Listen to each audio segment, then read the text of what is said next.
अस्सलाम वालेकुम जी। I am doctor Adnan कुर्बान, chairman advisory board global youth association Pakistan. जैसा कि पहले भी आप लोगों से बात हुई है या आप आम तौर पे कोरोना वायरस के बारे में इतना ज़्यादा लोगों को नॉलेज है कि हर बच्चे से लेकर बूढ़ों तक हर इंसान को पता है कि ये एक ग्लोबल वबा है जो पूरी दुनिया में फैली हुई है और मुख्तलिफ़ ममालिक पे इसने मुख्तलिफ़ तरह के असरात जो कि लोगों की सेहत के हवाले से हैं और उससे ज़्यादा इकॉनमी के हवाले से हैं, ये अपने असरात मुरतब करती जा रही है। जिस तरह के इसको नाम दिया गया इस वायरस को, क्योंकि वायरस पहले भी मौजूद थे, साइंटिस्ट उसको रिसर्च करते हैं, आइडेंटिफाई करते हैं, डिस्कवर करते हैं और उसको नाम दे देते हैं। इस वायरस को भी एक उन्होंने अपनी सीरीज़ के अकॉर्डिंग नाम दे दिया जिसको नोवल कोरोना वायरस उन्होंने कहा। बीइंग अ डॉक्टर मैं इसको एक्सप्लेन करता जाऊं कि जो नोवल का वर्ड यूज़ किया जाता है वो उस वायरस या माइक्रो ऑर्गेनिज़म या न्यू स्ट्रेन्स के बारे में दिया जाता है जिनकी अभी कोई मेडिसिन या ट्रीटमेंट मौजूद नहीं होता और वो नोवल उसको एज अ नोवल ट्रीट किया जाता है और उसकी पैलिएटिव या सपोर्टिव ट्रीटमेंट होती है, उसकी कोई डेफिनेट मैनेजमेंट या ट्रीटमेंट नहीं होती। अच्छा, प्राइमरीली ये आपको पता है कि ये वायरस जो है ये फेफड़ों को अटैक करता है, उसके ऊपर जाकर उसको respiratory failure, pneumonia, renal failure, ultimately मुख्तलिफ़ तरह के असरात उस इंसान की सेहत पे मुरतब करता है। जिस तरह की पूरी दुनिया भी खौफज़दा है, कुछ अरसे से लॉकडाउन है, अपनी एक्टिविटीज़ महदूद की गई हैं। एक जिस तरह इंसान को सोशल एनिमल कहा गया, इंसान सोशलिज़म के बगैर ज़िंदा नहीं रह सकता और उसको पूरी अपनी ज़रूरियात ज़िंदगी पूरी करनी है। हर इंसान के हालात मुख्तलिफ़ होते हैं कि वो अपने साथ कितना सरमाया रखता है, कितने हालात अपने साथ रखता है, इसके बावजूद उसकी कुछ न कुछ इंटरेक्शंस लेन देन दूसरे ह्यूमन बीइंग से होगी। अच्छा, ये वायरस अब ऐसा है कि इसकी जो अलामतें हैं, ज़रूरी नहीं है कि जिस बंदे को अंदर ये वायरस मौजूद है उसको अलामतें भी ज़ाहिर हों। उसके एसिम्प्टोमेटिक पेशेंट भी हो सकते हैं या उनको हल्की फुल्की जिस तरह आम नज़ला ज़ुकाम सीजनल चेंज पे आती है उसकी खांसी, बुखार, नज़ला हो सकता है, ड्राई कफ। इसी तरह दरमियानी अलामतें हो सकती हैं या शिद्दत वाली अलामतें हो सकती हैं। अच्छा, अब इसमें जिस तरह मरीज़ की हालात हैं इसके ऊपर उसकी अपना इम्यून सिस्टम और उसकी पहले की सेहत भी इसके ऊपर बहुत ज़्यादा असरअंदाज होती है। अगर एक सेहतमंद इंसान के ऊपर यह वायरस हमला करता है तो उसके बहुत ज़्यादा चांसेस हैं ठीक हो जाने से, इससे 10-15 दिन में रिकवर होने के।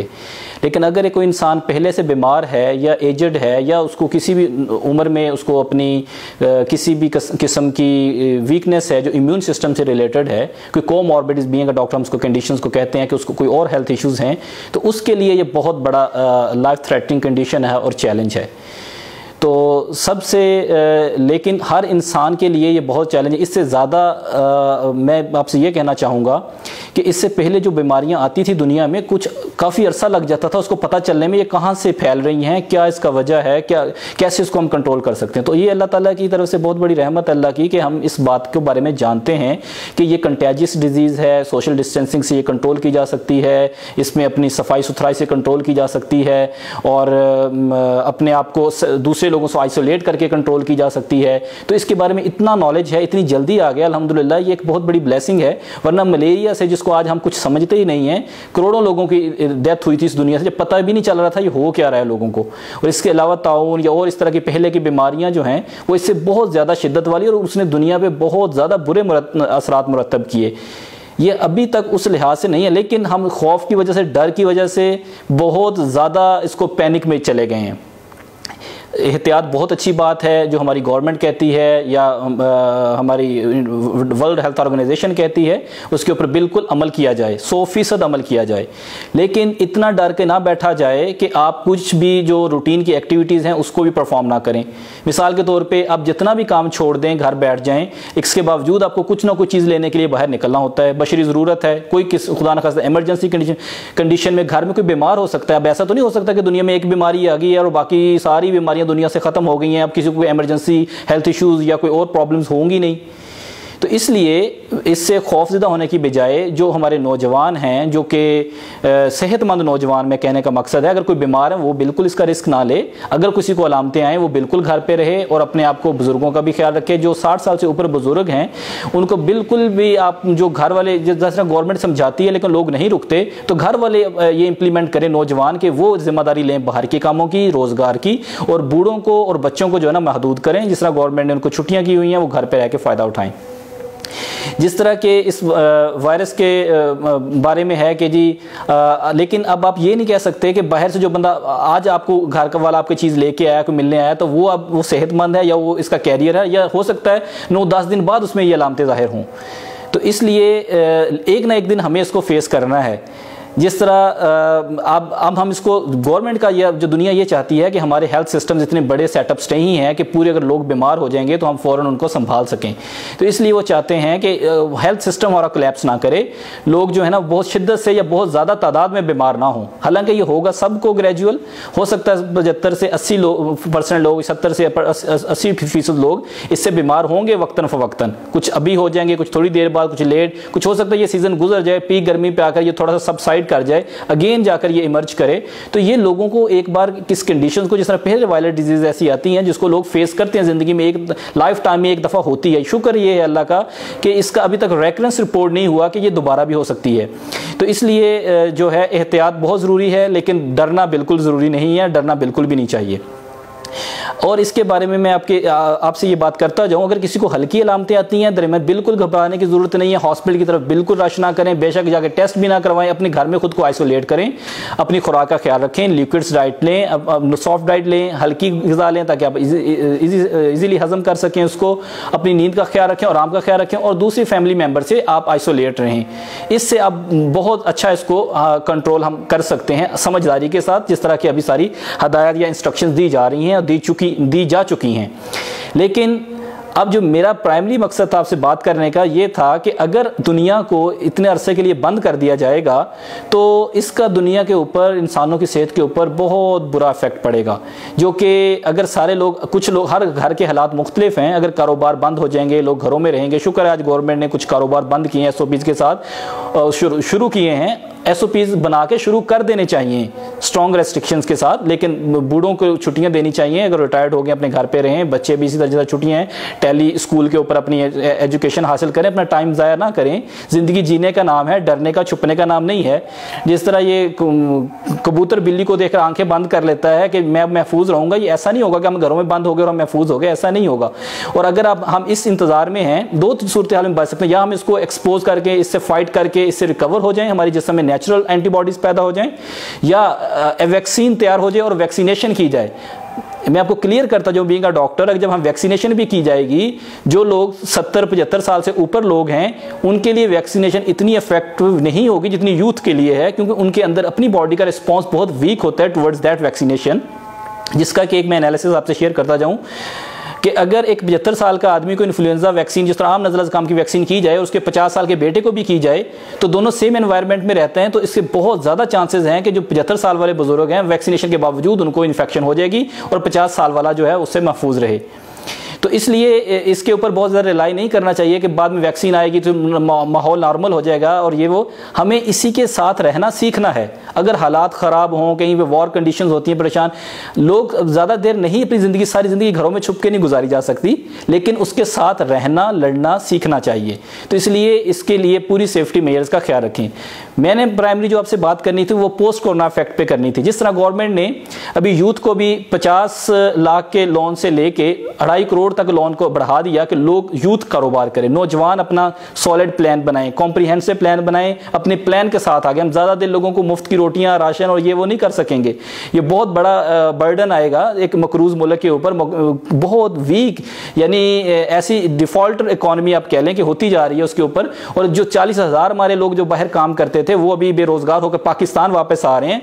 40,000 लोग नहीं वापस आ रहे, आप समझे 40,000 खानदान अफेक्ट हो रहे हैं। 40,000 खानदानों ने कुछ ना कुछ खाना है, या तो पहले बहुत बेरोजगारी है, ये 40,000 खानदानों को और कैसे अकोमोडेट किया जाएगा? उनके लोग जो बाहर से हमें भी पैसे भेज रहे थे, पैसे आते थे, पाकिस्तान की इकॉनमी बूस्ट करती थी, अब वो अभी पाकिस्तान आ जाएंगे, उनके लिए भी स्पेस क्रिएट करनी होगी, जॉब क्रिएट करनी होगी, काम क्रिएट करना होगा। जिस तरह अभी दुनिया बदल रही है कि लोग आईटी पे काम कर रहे हैं, सोशल डिस्टेंसिंग कर रहे हैं, सारी मेजर्स का ख्याल रख रहे हैं, बेशक रखते अपना प्लान बनाएं। बिल्कुल ये ना सोचें कि हम 1 महीने बाद 2 महीने बाद बिल्कुल इससे निकलेंगे। ये होता रहेगा, ये चलता रहेगा, पैरेलल चलेगा, हो सकता है साल हर साल चले।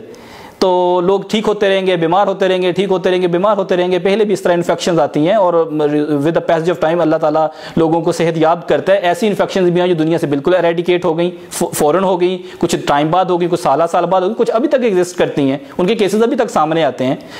मार्वलसली हम बीइंग डॉक्टर हम देखते हैं या रिपोर्ट होते हैं कि ये इस वायरस का या फलान डिजीज़ का पेशेंट मिला है। तो लेकिन इंसान उनके साथ जीता है, रहना सीखता है, काम करना सीखता है। इसलिए अपने काम के ऊपर फोकस्ड रहें, काम करें, पूरी सेफ्टी मेजर्स का ख्याल रखें। और जो लोग बाहर से अभी आना शुरू हो गए हैं ना, अभी 1 महीने के 2 महीने के इफेक्ट से, ये अभी रुका नहीं है, काम अभी शुरू हुआ है। अभी पता नहीं 60 लाख पाकिस्तानी जो बाहर काम करते थे रोजगार के लिए, उनमें से कितने अभी और वापस आ जाएं और पाकिस्तान की इकॉनमी के और हालात के क्या आगे हालात हों। तो इसलिए नौजवानों से मेरी अपील है, दरख्वास्त है कि आप बिल्कुल पैनिक न फैलाएं, पॉजिटिव बात करें। जिस तरह मीडिया को देखते हैं, इतना स्कोर हो गया जी, अप्रॉक्सीमेटली 2 मिलियन फिगर शो करते हैं, इतने लोग अफेक्ट हो गए। हो सकता है इससे भी ज्यादा अफेक्ट हो जिनको हमने टेस्ट ही नहीं किया, टेस्ट करते जा रहे हैं, निकलते आ रहे हैं। हो सकता है लोग इन्फेक्टेड हुए हों और रिकवर भी हो गए, वो हमारी स्कोरिंग में नहीं आएंगे। जो लोग ठीक हो गए हैं उनको आप माइनस करें कि भाई 6 लाख बंदा ठीक हुआ है, 14 लाख रह गए हैं। खुदा न खास्ता 1 लाख बंदे का जो इंतकाल हुआ है, तो इसका मतलब अब 13 लाख रह गए हैं। तो पाकिस्तान में अगर 5000 का फिगर क्रॉस करे लोग इन्फेक्टेड लोग, ये कोई डेफिनेट फिगर नहीं है। ये एक वो लोग हैं जिनका टेस्ट हो गया, जिनका नहीं हुआ, या जो ठीक भी हो गए हैं, जो नहीं हो सकता, तो वो लोगों को आप कंसीडर नहीं करेंगे। वो लोग भी ठीक हो रहे हैं अल्हम्दुलिल्लाह। तो इसलिए पैनिक फैलाने के बजाय, खौफ फैलाने की बजाय पॉजिटिव बात करें कि इससे माशाल्लाह अल्हम्दुलिल्लाह 96-97% पब्लिक रिकवर हो रही है। और यूथ जो है, नौजवान, वो सब लेस देन 0.001% लोग इससे इंतकाल किए हुए हैं। नौजवान जो कि हेल्दी लोग थे, जो यंग एज में फॉल करते थे। तो इसलिए अपने जो नौजवान हैं वो अपनी जिम्मेदारियां, जैसा पुलिस वाले हैं, लोग निकल रहे हैं, राशन तकसीम कर रहे हैं, उनके अंदर जाने नहीं है, वो कैसे बच के आ रहे हैं? वो भाई वो अल्लाह ताला ने एक निज़ाम रखा है। अल्लाह ताला ने इतना इनकॉम्पिटेंट सिस्टम नहीं हमारे अंदर इंस्टॉल किया कि सारे इंसान इकट्ठे खत्म हो जाएं।